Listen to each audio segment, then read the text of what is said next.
Hello friends, कैसे आप सब? आइए दोस्तों, हम लोग पढ़ रहे हैं 9th क्लास की मैथ। और दोस्तों चैप्टर चल रहा है 7.3। हम लोग पहला सवाल सॉल्व कर चुके हैं। अब आइए दोस्तों देख लेते हैं सवाल नंबर दूसरा। तो एक्सरसाइज देख लेते हैं बच्चों, 7.3 है। क्वेश्चन नंबर जो दिया गया है बच्चों वो दूसरा है। पहला क्वेश्चन हम लोग सॉल्व कर चुके हैं ऑलरेडी। अब आइए देख लेते हैं। जैसा कि आप लोग अपनी स्क्रीन के ऊपर देख पा रहे होंगे, लिखा है क्वेश्चन, ईडी एक समद्विबाहु त्रिभुज एबीसी का एक शीर्ष लंब है जिसमें ए बी बराबर ए सी है। तो दर्शाना है पहले नंबर पर कि ए डी रेखाखंड बी सी को समद्विभाजित करता है, या दूसरा दर्शाना है कि ए डी कोण ए को समद्विभाजित करता है। यानी दो चीज़ें दी गई हैं। तो उससे पहले हम लोग सवाल सॉल्व करें। आइए इसका चित्र बना लेते हैं बच्चों। तो आप लोग देखिएगा कि किस तरीके से हमें चित्र बनाना है। एक त्रिभुज हमें बनाना है ए बी सी, जो समद्विबाहु हो, जिसकी आमने सामने की भुजाएं कैसी हों, बराबर हों। तो आइए एक त्रिभुज हम लोग ड्रा कर लेते हैं इस तरीके से। ये एक है त्रिभुज, समद्विबाहु त्रिभुज बनाएंगे बच्चों, जिसकी दो भुजाएं हम लोगों को बराबर करनी है। ये कंडीशन होती है समद्विबाहु त्रिभुज की। तो एक भुजा इस तरीके से यहाँ से बराबर कर देते हैं और एक भुजा को यहाँ से मिला देते हैं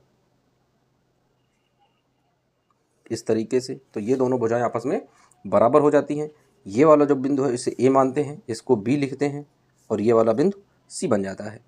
अब कंडीशन बन जाती है कि ये वाली जो भुजा है वो इस वाली भुजा के बराबर है। ये जो कट के निशान होते हैं इसका मतलब है कि ए बी बराबर है ए सी के। अब दोस्तों इसी में हमें से ये पूछ रहा है कि एक ए डी समद्विबाहु त्रिभुज का एक शीर्ष लंब है, यानी इस पर हमें एक लंब भी डालना है। तो इस तरीके से इसका एक शीर्ष लंब डालेंगे बच्चों। इस तरीके से हमने क्या किया, एक शीर्ष लंब डाल दिया और इस बिंदु को हमने मान दिया डी। अब ये डी बिंदु की दोस्तों खासियत है कि ये दोनों तरफ क्या कर रहा है, 90 डिग्री के एंगल बना रहा है। यानी इधर भी 90 डिग्री का एंगल है और इधर भी 90 डिग्री का ही एंगल है। उसी को बोलते हैं लंब होना। अब आइए इसे आगे हम लोग सॉल्व करते हैं, बढ़ते हैं आगे। किस तरीके से सवाल को हम लोगों को सोल्यूशन करना है दोस्तों, सॉल्व करना बहुत ही ईजी स्टेप में आप लोगों को समझाएंगे। तो दोस्तों क्या है, ए डी एक समद्विबाहु त्रिभुज। आइए सबसे पहले देख लेते हैं क्या क्या दिया गया है। तो दोस्तों लिखेंगे, दिया गया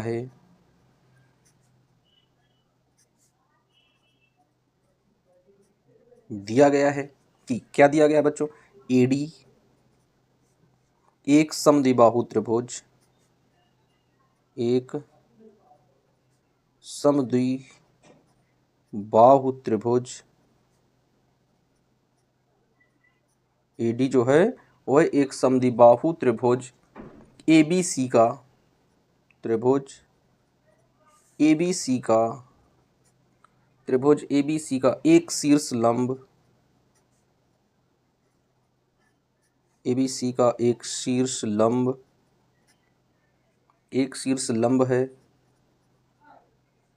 और कंडीशन कह रहा है कि ए बी बराबर है ए सी, कि ए बी बराबर है ए सी। ये कंडीशन है बच्चों कि दोनों भुजाएं बराबर हैं। जब समद्विबाहु त्रिभुज है तो आमने सामने की भुजाएं तो वैसे भी बराबर ही होती हैं। ये तो कसौटी होती है समद्विबाहु त्रिभुज की। अब दोस्तों हमें क्या करना है, इसे सिद्ध करना है। तो लिखेंगे त्रिभुज ए बी सी,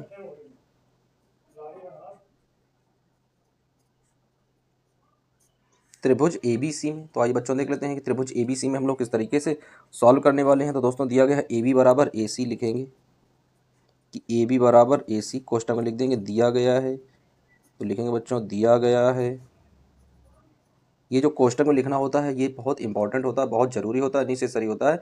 वरना ये सारी चीज़ें हम आप लोगों को लिख कर नहीं समझाते। इसका मतलब है कि आप लोगों को भी लिखना है। एग्जाम्स में यदि क्वेश्चन आते हैं तो उनको भी इसी तरीके से आप लोगों को बनाना है, ऐसे ही लिखना है। ये नहीं कि केवल बस डायरेक्ट हम लोग हल कर देंगे। डायरेक्ट लिखेंगे तो पता नहीं चल पाएगा, चेक करने वाला ये नहीं जानेगा कि क्या चीज़ें दी गई हैं और क्या चीज़ें हमने सिद्ध की हैं। तो जब कभी ट्राइंगल की दोस्तों थ्योरी हम लोग प्रॉपर्टीज़ जो है सिद्ध करते हैं, प्रमेय लगाते हैं, तो उसमें ये चीज़ें ज़रूर मेंशन करते हैं। बढ़ते हैं आगे कि ए बी बराबर है ए सी के। अब दोस्तों यहाँ पर दिया गया है कि कोण जो बी है वो कोण सी के भी बराबर है। तो लिखेंगे एंगल जो बी है वो एंगल सी के भी बराबर है। क्यों बराबर है, क्योंकि समान भुजाएं हैं तो कोण भी समान होते हैं। तो यहाँ पर लिख देंगे समान भुजाओं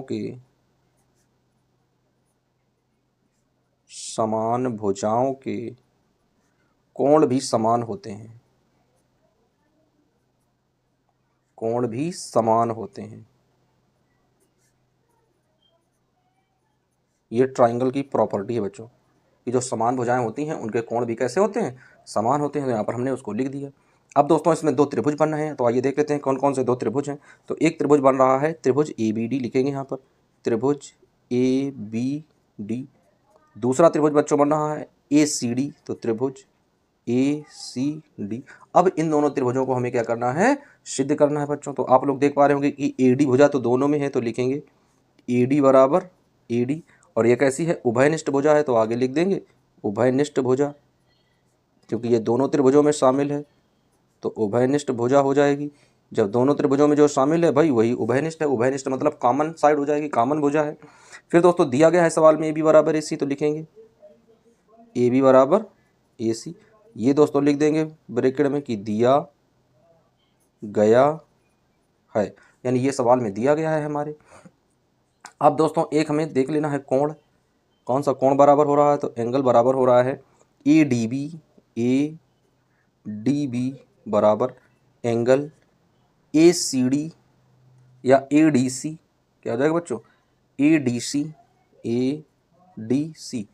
क्योंकि दोस्तों इसमें क्या है, दोनों लंब समद्विभाजक हैं, इस वजह से दोनों ये बराबर हैं। जब लंब समद्विभाजक हैं तो क्या लिखेंगे,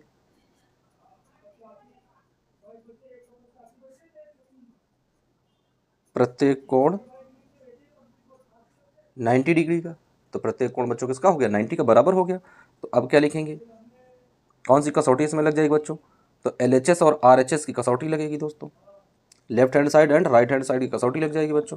तो क्या आ जाएगा, यहाँ पर आ जाएगा त्रिभुज ABD, त्रिभुज ABD बराबर सर्वांग सम हो जाएगा बच्चों त्रिभुज ACD के। तो ये दोस्तों इस तरीके से बराबर हो जाएंगे दोनों। अब आइए देख लेते हैं कि सर्वांग सम जो त्रिभुज होते हैं उसमें CPCT का नियम क्या होता है। तो बच्चों उसमें लगता है BD बराबर है CD, और यहाँ पर दोस्तों नियम लगेगा CPCT के नियम से, CPCT के नियम से। तो दोस्तों CPCT का नियम क्या होता है कि जब जिन दो त्रिभुजों की संगत भुजाएं बराबर होती हैं तो उन त्रिभुजों के संगत कोण भी कैसे होते हैं, बराबर होते हैं। यही होता है हमारा CPCT का नियम। अब दोस्तों आइए देख लेते हैं कि इसमें कौन सा एंगल बराबर हो जाएगा। तो बच्चों इसमें एंगल बराबर होगा BAD, तो एंगल BAD बराबर हो जाएगा एंगल CAD, यानी ये दोनों एंगल एक दूसरे के कैसे हो जाएंगे बच्चों, बराबर हो जाएंगे। तो इस प्रकार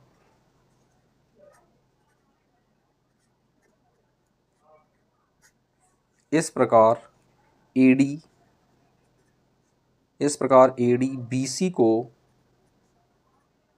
समद्विभाजित करता है,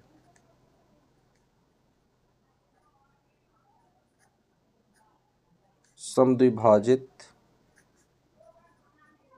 करता है। तो ये दोस्तों कंडीशन हो गई कि भाई AD जो है वो BC को क्या कर रहा है, 20 से समद्विभाजित कर रहा है, दोनों ओर 90 डिग्री के एंगल बन रहे हैं। अब दोस्तों दूसरा पॉइंट देख लेते हैं, इसी का दूसरा पॉइंट क्या हमें सिद्ध करना था, बहुत ही इजी स्टेप में वो भी आप लोगों को समझाएंगे कि भाई दूसरा पॉइंट क्या था।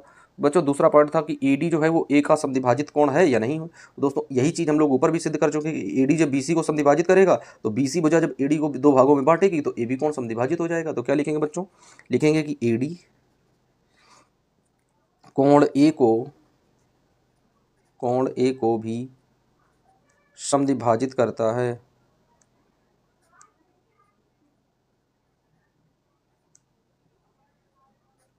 समद्विभाजित करता है। और दोस्तों यही हमसे क्या पूछ रहा था भाई, यही क्वेश्चन से पूछ रहा था सिद्ध करने के लिए। तो यहाँ पर क्या लिख देंगे, प्रूव्ड लिख देंगे कि दोस्तों यही हमें क्या करना था, सिद्ध करना था। तो आई होप आप लोग समझ गए होंगे, बहुत ही इजी स्टेप में ये सारे क्वेश्चन आप लोगों को समझाए गए हैं। तो बच्चों अब आइए हम लोग बढ़ते हैं नेक्स्ट क्वेश्चन की ओर।